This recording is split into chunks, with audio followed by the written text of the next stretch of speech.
Reading maketh a fool man, conference a ready man, and writing an exact man.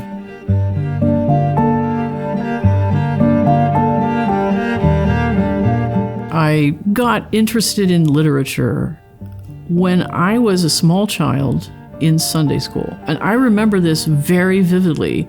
My Aunt Ruth read a parable to me about an old woman and a coin. And she said, "What do you think that means?" Apparently it doesn't mean what it says, right? And so I started to get fired up about that texts and even spoken words sometimes don't mean just exactly what they say. They have a context.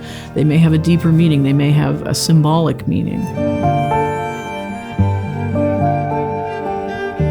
Who wrote this text? What does that author mean? What is he trying to tell me? And what was he trying to tell the people who were living at his time? And that in turn, I have to say, that respect for the author and what he was trying to say helps us to have a respect for other people in our own time sitting right in front of us.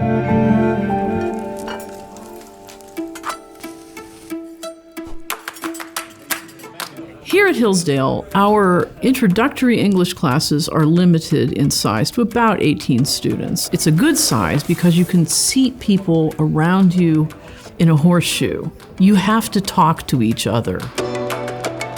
This is a way of teaching that has become very unfamiliar to people, but it is the traditional way of teaching. I mean, if you go back to the Greeks, students would sit in a circle around the teacher and have conversations.